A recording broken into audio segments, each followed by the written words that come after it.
Friends আমার home reels চ্যানেলে সবাইকে জানাই অনেক অনেক ভালোবাসা।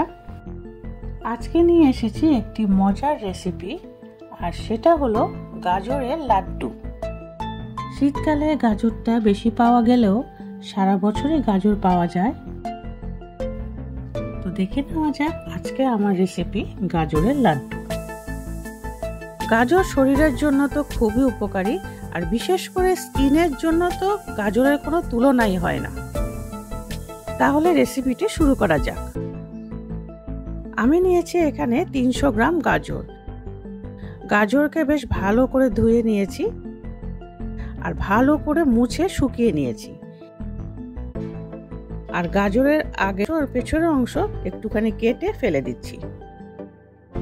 এবার একটি পিলার দিয়ে গাজরের উপরে স্কিনটা ছুলে নিচ্ছি। এবার গাজরগুলোকে ছোট্ট গ্রেটার দিয়ে ভালো করে গ্রেট করে নিচ্ছি। তো গাজরের স্বাদেরও কোনো তুলনা হয় না, যার জন্য স্যালাডে কিন্তু গাজর ইউজ না হলে স্যালাড কিন্তু সম্পূর্ণ হয় না। কথা বলতে বলতে গাজরগুলো আমার কুচনো হয়ে গেল। খুব মিহি করে কিন্তু কুচিয়েছি, যার জন্য ছোট্ট গ্রেটারটা ইউজ করেছি। এবার নিয়ে নিয়েছি একটি প্যানের মধ্যে দিয়ে দিয়েছি গাজরগুলো। আর এই সময় গ্যাসের ফ্লেম লো টু মিডিয়ামে রাখতে হবে। দিয়ে দিয়েছি সামান্য নুন, যাতে গাজরগুলো খুব ভালো করে সফট হয়ে যায়। এবার 2 থেকে 3 মিনিট ভালো করে নাড়াচাড়া করে গাজরগুলো ভেজে নিতে হবে। গাজর যখন ভাজা হয়ে গেছে আর সফট হয়ে গেছে, সেই সময় দিয়ে দিচ্ছি 1 কাপ দুধ। এখানে আমি 1 কাপ লিকুইড দুধ ব্যবহার করেছি। দুধের সাথে গাজরগুলোকে বেশ ভালো করে মিক্সড করে নিয়েছি। তারপরে দিয়ে দিচ্ছি এখানে চিনি। এখানে আমি 1/2 কাপ চিনি ইউজ করেছি। চিনি আর দুধ দেওয়ার পরে গাজরকে বেশ ভালো করে মিক্সড করে এবার 2 মিনিটের জন্য ফুটতে দিতে হবে, তাতে চিনির থেকে প্রচুর পরিমাণে জল বেরোবে। সম্পূর্ণ চিনির জলটা শুকিয়ে গেছে আর গাজরগুলো বেশ ভালো সফট হয়ে গেছে। এই সময় দিয়ে দিচ্ছি এখানে গুঁড়ো দুধ।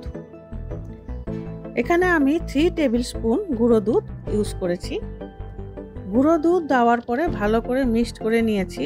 এবার যতটুকু জল ছিল সেই জলটাও কিন্তু গুঁড়ো দুধ দেওয়ার পরে বেশ ভালো করে শুকিয়ে গেছে। দিয়ে দিচ্ছি 1 টেবিল স্পুন ঘি। এবার বেশ ভালো করে মিক্সড করে নিচ্ছি। প্যানের থেকে অলরেডি কিন্তু গাজর ছাড়তে শুরু হয়ে গেছে। আর এই সম্পূর্ণ কাজটা গ্যাসের ফ্লেম লো টু মিডিয়ামে রেখেই করেছি। এবার সম্পূর্ণ গাজরটা আমি নিয়ে নিচ্ছি একটি প্লেটের মধ্যে, রেখে দেব ঠান্ডা হওয়ার জন্য। প্রথমে একটি প্যানে নিয়ে নিয়েছি 1 কাপ লিকুইড দুধ, 1/2 কাপ চিনি আর 1/2 কাপ গুঁড়ো দুধ। এই সমস্ত উপাদান আমি ঠান্ডা অবস্থায় বেশ ভালো করে মিক্সড করে নিচ্ছি, যাতে গুঁড়ো দুধের কোনো লাম্পস না থাকে। এবার চুলোতে বসিয়ে দিয়েছি একটি প্যান। দিয়ে দিচ্ছি মিক্সড করা দুধ আর গ্যাসের ফ্লেম একদম লো করে রেখেছি। দিয়ে দিয়েছি কয়েকটি এলাচের দানা, খুব সুন্দর ফ্লেভার হবে তাতে। এখানে আর কিছুই না, দুধটাকে ভালো করে নাড়াচাড়া করতে হবে, অনবরত নাড়াচাড়া করতে হবে, যাতে একটি ক্ষীরের মণ্ড তৈরি হয়ে যায়। এই সম্পূর্ণ কাজটা কিন্তু ঘন হাতে করতে হবে। এবার আমি একটি প্লেটের মধ্যে উঠিয়ে নিচ্ছি। ক্ষীরের মতন হয়ে গেছে আর ঠান্ডা হওয়ার জন্য রেখে দিচ্ছি। এবার হাতের তালুতে নিয়ে নিচ্ছি সামান্য ঘি। ক্ষীরের যে মণ্ড বানিয়েছিলাম দুধ দিয়ে, সেখান থেকে আমি ছোট্ট ছোট্ট করে গোলাকার তৈরি করে নিচ্ছি।